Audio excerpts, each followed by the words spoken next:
Video बनाने के लिए डिवाइसेस की कमी नहीं है, लेकिन एक ऐसी डिवाइस जो आपकी पॉकेट में आसानी से फिट हो जाए, जो बिल्कुल भी बल्की ना हो, जो लेटेस्ट टेक्नोलॉजी को यूज़ करते हुए बेस्ट क्वालिटी फुटेज कैप्चर करने में मदद करे, जो hyper lapse, time lapse, slomo और फेस ट्रैकिंग जैसे फीचर्स का आसान एक्सेस दे, जिससे आप अपने वीडियो को बिना किसी प्रोफेशनल एक्सपीरियंस के भी एक सिनेमैटिक इफेक्ट दे पाएं, जो आपकी पॉकेट पूरी तरह से खाली न कर दे, यानी बहुत ज़्यादा महंगी भी ना हो। ऐसी एक डिवाइस मैंने अपने लिए फाइनली ढूंढ ही ली, DJI Osmo Pocket 2। इससे पहले मैं एक गिम्बल और स्मार्टफोन का यूज़ कर रहा था, लेकिन थोड़े दिनों बाद ही बार बार उस हैवी से गिम्बल में अपने फ़ोन को लगाना और डिवाइस को बार बार पेयर करना मुझे बहुत ही अनोइंग लगने लगा।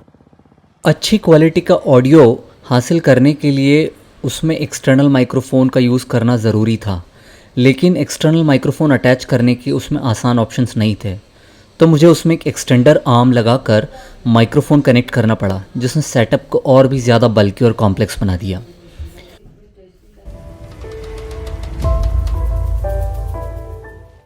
और क्योंकि मेरे पास एक DSLR भी ऑलरेडी था, मैंने उसे वीडियो बनाने के लिए यूज़ करने की कोशिश की, लेकिन उससे बनने वाले वीडियो की स्टेबिलिटी बहुत ही ज़्यादा हॉरिबल थी।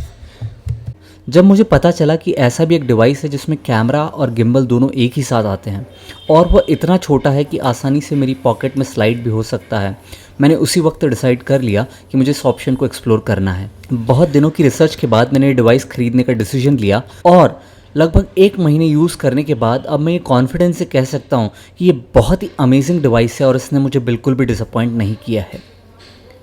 मैं ये कह सकता हूँ कि यह मेरा बहुत ही अच्छा इन्वेस्टमेंट है, जिसे मैं अपने साथ हर जगह ले जाना पसंद करूँगा। अगर आप इस डिवाइस को अमेज़ॉन से परचेज़ करने का प्लान कर रहे हैं तो उसका लिंक नीचे डिस्क्रिप्शन में दिया हुआ है। और अगर आपको थोड़ी जल्दी है और आप ये डिवाइस किसी लोकल स्टोर से ख़रीदना चाहते हैं और अगर आपको लगता है कि प्राइस ऑनलाइन जो है वो थोड़ा ज़्यादा है, तो मैंने अपना एक्सपीरियंस बैंगलोर में इस डिवाइस को परचेज़ करने का एक वीडियो में शेयर किया है, उसका लिंक भी नीचे डिस्क्रिप्शन में दिया है। Do check that out. Pocket 2 के अंदर बिल्ट इन स्टीरियो माइक्रोफोन्स भी हैं, जो अपने आप में बहुत ही अच्छी साउंड क्वालिटी ऑफर करते हैं कंपेयर टू पॉकेट 1। इसके अलावा आप ये भी कंट्रोल कर सकते हैं कि किसी भी एक वक्त पर उसमें लगे हुए 4 माइक्रोफोन्स में से कौन सा माइक्रोफोन काम करना चाहिए, ताकि आप एक स्पेसिफिक डायरेक्शन से आने वाली आवाज़ को ज़्यादा अच्छे से कैप्चर कर सकें और दूसरे डायरेक्शन से आने वाली नॉइसेस को फ़िल्टर आउट कर सकें। है ना कमाल की बात। और क्रिएटिव कॉम्बो के साथ आने वाली एक्सेसरीज तो इसे और भी ज़्यादा पावरफुल बना देती हैं। एक वायरलेस माइक्रोफोन जो बिल्कुल ही एफर्टलेसली पेयर हो जाता है आपके गिम्बल के साथ और आपके वीडियोस की क्वालिटी को 10 गुना ज़्यादा अच्छा बना देता है। एक multipurpose all in one extender जो आपके पॉकेट 2 को न केवल माइक्रोफोन से कनेक्ट करने में मदद करता है, बल्कि उसे वायरलेसली आपके मोबाइल से कनेक्ट करने में भी मदद करता है, ताकि आप DJI Mimo ऐप को यूज़ करते हुए अपने गिम्बल को कनेक्ट कर सकें, उसे कंट्रोल कर सकें, उसमें अवेलेबल डेटा एक्सेस कर सकें और काफ़ी ऐसी चीज़ें आसानी से कर सकें। ये काफ़ी यूज़फुल फंक्शन हो सकता है जब बार बार आप गिम्बल को एक्सेस नहीं कर सकते और आप थोड़े डिस्टेंस से ही गिम्बल के मूवमेंट्स और बाकी कंट्रोल्स एक्सेस करना चाहते हैं। इसके अलावा ये आपको नीचे ट्राइपॉड कनेक्ट करने के लिए एक सॉकेट भी ऑफर करता है, जिसकी मदद से आप आसानी से इसे किसी भी ट्राइपॉड पर माउंट कर सकते हैं। और सबसे अच्छी बात यह है कि ये दूसरे डिवाइसेस के कंपैरिजन में काफ़ी सस्ता है, चाहे वो आईफोन हो या फिर GoPro Hero 9। अगर आप अमेज़ॉन पर GoPro Hero 9 खरीदने जाते हैं तो बिना किसी एक्सेसरीज़ के उसका प्राइस है लगभग 40,000 रुपीज़।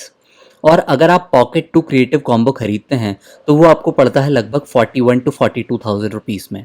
और न केवल उसमें आपको मिलता है DJI Pocket 2 डिवाइस, पर उसके साथ मिलता है एक वायरलेस माइक्रोफोन, एक कॉम्पैक्ट ट्राइपॉड और बहुत सारी ऐसी छोटी छोटी एक्सेसरीज़ जो हैंडी प्रूफ होती हैं।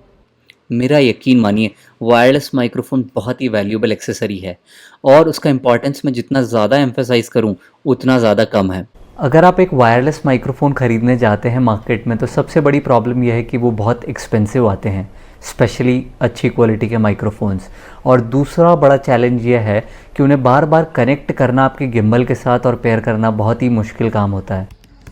इसकी बजाय अगर आप एक आईफोन चूज़ करते हैं तो iPhone 12 pro model alone 1,20,000 approx cost करता है आपको। काफ़ी सिग्निफिकेंट डिफरेंस है। मुझे लगता है ये बहुत ही अच्छा वैल्यू फॉर मनी प्रपोजिशन है। मैकेनिकल स्टेबलाइजेशन के रिजल्ट्स काफ़ी अच्छे होते हैं जब उन्हें कंपेयर किया जाता है डिजिटल स्टेबलाइजेशन के साथ, जो कि कॉमन है आईफोन, गोप्रो और ऐसी कई डिवाइसेस में।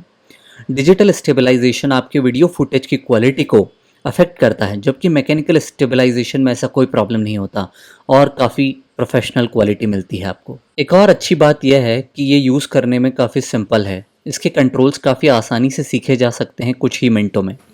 इसके साथ एक छोटा सा डिस्प्ले भी होता है, जिससे न केवल आपको फुटेज और वीडियो देखने में मदद मिलती है, बल्कि बहुत सारे फीचर्स और सेटिंग्स एक्सेस करना भी आसान हो जाता है। और जैसा मैंने पहले बताया कि आप अपने स्मार्टफोन से कनेक्ट करके DJI Mimo ऐप के थ्रू भी काफ़ी सारे कंट्रोल्स एक्सेस कर सकते हैं, मीडिया रिव्यू भी कर सकते हैं। तो आपका ओवरऑल यूज़र एक्सपीरियंस काफ़ी अच्छा होता है इस डिवाइस के साथ में।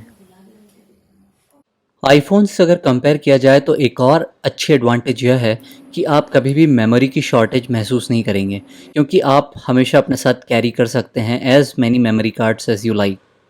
तो इस डिवाइस के साथ आप एक 128 GB का माइक्रो SD कार्ड ऑर्डर करना ना भूलें।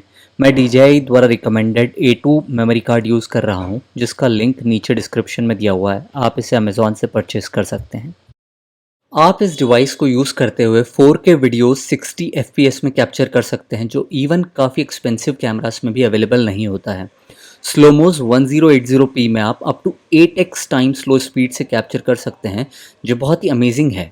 इसके अलावा आप हाइपर लैप्स 4K में कैप्चर कर सकते हैं और मोशन लैप्स, जो कि एक बहुत ही यूनिक फीचर है इस डिवाइस का, वो भी कैप्चर कर सकते हैं। फोटोज तो आप अप टू 64 मेगापिक्सल में कैप्चर कर सकते हैं और इसके अलावा प्रो फीचर तो आपको देता है बहुत सारे मैनुअल कंट्रोल्स।